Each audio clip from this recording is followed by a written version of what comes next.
Mohammed bin Salman he's the quintessential millennial. He's entitled. He gets very disappointed and a little pouty when he doesn't get his way, but he also is very good at managing people. And that means that even though he's every bit as much of a dictatorship as Xi Jinping in China or Vladimir Putin in Russia, he's much more successful. He's able to actually run people effectively, have conversations with them, manage some of the details. And the job that he has to do is a lot easier than either of those two mega states. Saudi Arabia has a mid-sized population. You're really only talking a little more than 30 million people. And it's a one-horse show when it comes to the economy. It's really just oil. And especially if you're bringing in people to work the oil fields for you, you get to decide policy and foreign policy and strategic policy and general direction, but the details are handled by competent people. So a dictatorship can work in a place like Saudi Arabia, where it'd be far more difficult in a place like China or Russia. So a little bit of background about how he got there. Over a century ago, the tribe of Saud, which ultimately MBS is descended from, cut a series of deals with the merchants who controlled the cities on the west coast. Now, at the time, we're talking pre-industrial here, so the tribe of Saud was basically a bunch of desert raiders, whereas the folks on the coast saw themselves as more sophisticated, and that's pretty much accurate. And the deal that was cut was that social policy and political policy would be set by the tribe, whereas the folks on the coast would handle all the trade and all the economics. It was a good deal for both, and to be perfectly blunt, the folks on the coast got the better part of the deal.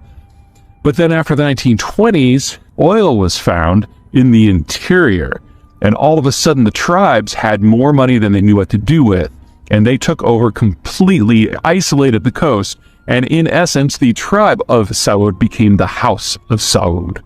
So you've got these people descended from desert raiders who were hyper-violent, who all of a sudden had more money than God and could impose whatever whim they had upon the world.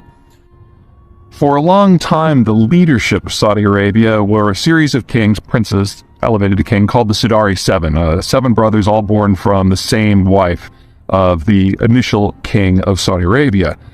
But they ruled until they died, and they were all more or less the same age, and so they were getting older and older and older and more decrepit. So it became very clear in Saudi Arabia that they needed to skip a generation, and they eventually settled on Mohammed bin Salman as the crown prince, and he's basically the king now. Now, he is a millennial, he is young, which means assuming he's not assassinated, always a risk. He is likely to be the king of Saudi Arabia for the next 50 years. So Saudi Arabia has something that the Russians and the Chinese will never have. Continuity of government while controlling a resource that no one can do without, because it's not an issue of relocating the manufacturing base. You either have the oil or you don't. So this is a country that is long for this world, and as such, the ambitions of Mohammed bin Salman and the goals of Saudi Arabia are not simply fused, they matter on a global scale. And by far the country that has the most to be concerned about because of this is Iran, who the Saudis have always seen as their primary rival. Now, the Iranians, for their part, have a culture that stretches back over 1,000 years. They say over 3,000, and it's not a ridiculous claim. The Iranians have all kinds of problems, but I think their biggest one is that cultural history gives them a degree of arrogance, and so they just look down on the Arabs. But then here you have Saudi Arabia with a significantly larger economy, who has better relations with the United States, with Japan, with China, with the United Kingdom, with France, with Turkey, with all of the world powers, because ultimately the Saudis have something that they all need.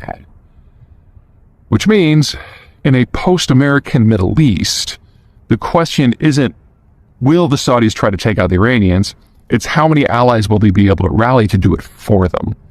And as we get into a bigger and bigger energy crisis globally, MBS's goal of completely destroying the Iranian state all of a sudden looks a lot more feasible. It is easy for the Iranians to close the Strait of Hormuz and restrict energy flows to the rest of the world. But it would be a snap for the Saudis to do it. And unlike the Iranians, the Saudis actually have other outlets. They can get over half their crude out via pipe to the Red Sea and ignore anything that happens at Hormuz.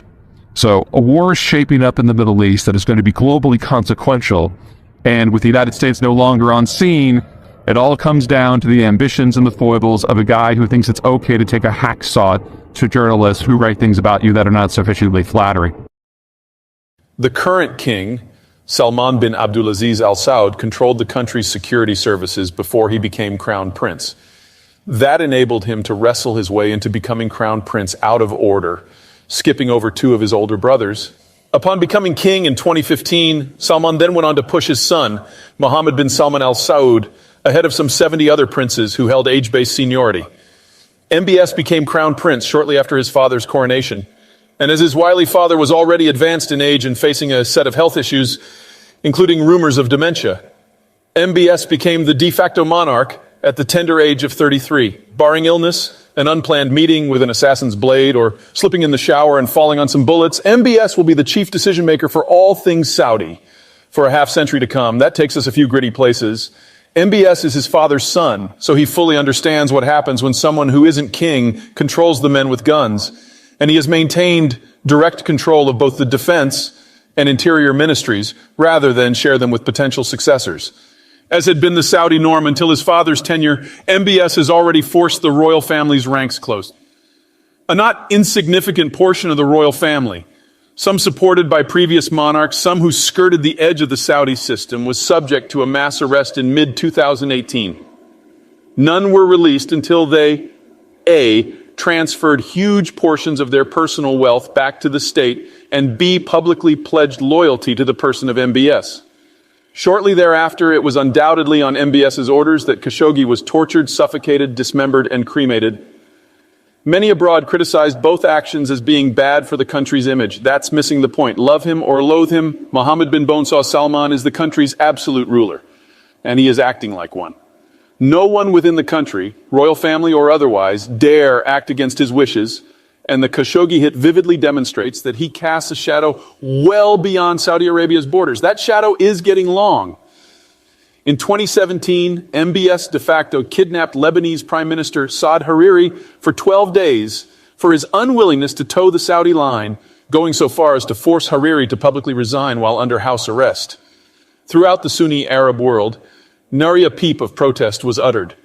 It ultimately took the French president personally flying to Riyadh to strong-arm the Saudis into releasing the Lebanese leader, who promptly rescinded his resignation. The young regent fully understands just how weak Saudi Arabia is as a country, so he's trying to buff up bits of the country's security apparatus for an actual war. In 2015, on MBS's order, the Saudi military launched an invasion of Yemen. Officially, the war is about preventing the overthrow of President Abdrabbu Mansur Hadi in the face of a Houthi insurgency or some such nonsense. MBS has two goals.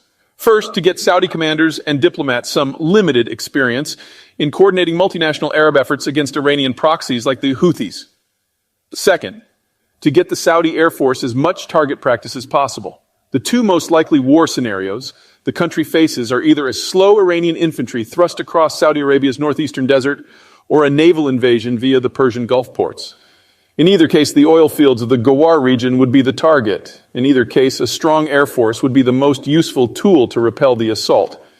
And unlike the army, the Air Force doesn't have the sort of ground forces that would be useful in storming the royal residence, granting MBS a bit of coup insulation. But it isn't enough. Riyadh has lost its security guarantor, and any possible replacements are at best imperfect. MBS must get the country ready not just for war, but for a broad-scale competition with a much more stable and powerful foe. Success requires him to be bold, brash, dangerous. The communities and countries he chooses to target to build his Iranian firebreak will determine the shape of his own country, the broader Middle East, and the global energy market for decades to come.